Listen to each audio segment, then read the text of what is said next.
Season 2 is as good as Season 1.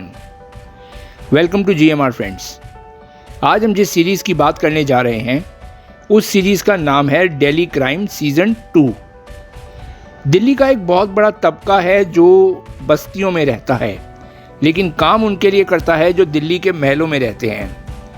ऐसे शहरों को मॉनिटर करना पुलिस के लिए बहुत ही पेचीदा काम होता है। इसी मूल विचार के साथ बनी नेटफ्लिक्स की सीरीज़ दिल्ली क्राइम को जब 2 साल पहले एमी अवार्ड्स में सर्वश्रेष्ठ ड्रामा सीरीज़ का पुरस्कार मिला था, तो ये हिंदी मनोरंजन जगत के लिए एक बहुत बड़ी छलांग थी। सीरीज़ सिर्फ दिल्ली के अपराधों, इनके अपराधियों और इन अपराधियों के काम करने के तौर तरीकों की ही पड़ताल नहीं करती। ये सीरीज़ दिल्ली पुलिस के अफसरों और जवानों के उन हालातों को करीब से देखने की कोशिश करती है के तहत ये काम करते हैं। वेब सीरीज़ दिल्ली क्राइम का सीज़न 2 सीधे अपने मुद्दे पर आता है।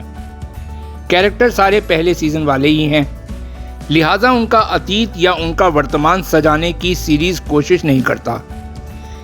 सीरीज़ देखते समय अपराधियों से घिन भी आती है, पुलिस वालों से सहानुभूति भी होती है और सिस्टम से नाराज़गी भी मन में आती है।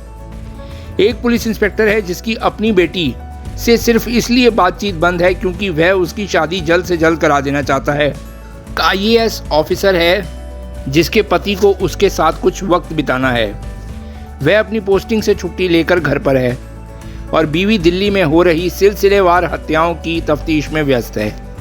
और इन सबकी मुखिया है DCP वर्तिका चतुर्वेदी यानी शेफाली शाह। शक की बुनियाद पर लोगों को उठाओ तो समाजसेवी वकील बीच में आ जाते हैं। दूर देश में पढ़ती बिटिया को देर रात फ़ोन करो तो उसे लगता है कि उस पर कुछ ज़्यादा ही निगरानी रखी जा रही है।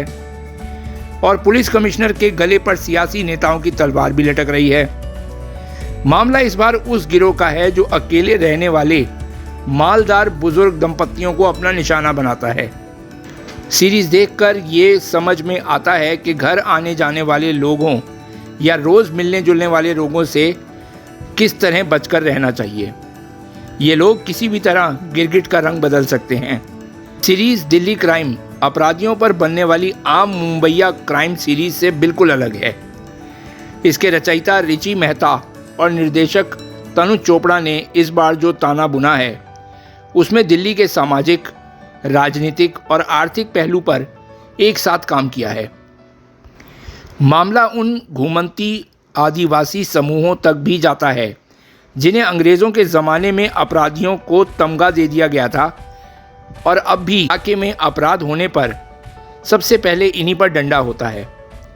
DCP वर्तिका चतुर्वेदी इस सामूहिक दोषारोपण से जब इस समुदाय के 2 युवकों को भरी प्रेस कॉन्फ्रेंस में रिहा करने का ऐलान करती है और पुलिस कमिश्नर के आदेश के विपरीत जाकर अपनी बेटी की कही बात पर अमल करती है, तो सीरीज़ का स्तर एकदम से कई गुना ऊपर हो जाता है।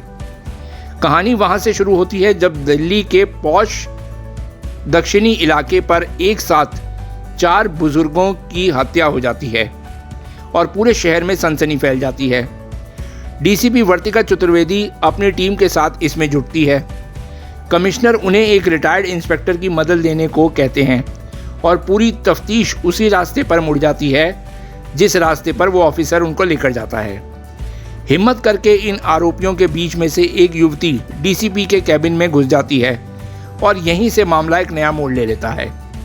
इसके बाद तफ्तीश के कई नए एंगल निकलते हैं। चोरी हुए जेवरों की बिक्री से मामला खुलना शुरू होता है और पहुंचता है वहां जहां झूठे दिलासे और उम्मीदों के तार होने पर सब कुछ जल्दी जल्दी हासिल कर लेने में लगी नई पीढ़ी की मानसिक दशा सामने आती है। कामयाबी के शॉर्टकट अक्सर दुर्घटनाएं कराते हैं। वेब सीरीज़ दिल्ली क्राइम इसी कहानी को कहते हुए अपने विराम पर पहुंचती है, जहां DCP वर्तिका चतुर्वेदी को प्रमोशन मिलता है और पोस्टिंग मिलती है किसी दूर दराज इलाके में। साथ में मिलता है ये सबक कि हिम्मत और हौसला दिखाने की कीमत तो चुकानी ही पड़ती है। वेब सीरीज़ दिल्ली क्राइम के पहले सीज़न की तरह यहाँ भी शेफाली शाह ही फोकस में है। हिंदी मनोरंजन जगत के दमदार कलाकारों को OTT से मिली संजीवनी की वह मिसाल बन चुकी हैं। सीरीज़ के अगले सीज़न में वह दिखेंगी या नहीं, ये दूसरे सीज़न के अंत में स्पष्ट नहीं है, लेकिन गुंजाइश ये भी है कि वेब सीरीज़ दिल्ली क्राइम के अगले सीज़न में वो ना दिखें, और ऐसा होता है तो उनकी इस अदाकारी को सभी दर्शक ज़रूर मिस करेंगे। अगर आप लोगों ने अभी तक ये सीरीज़ नहीं देखी है तो इसे मिस मत करना guys. Well that's all for this video. मिलते हैं आप लोगों से अपने नेक्स्ट वीडियो में। Till then good bye, thank you.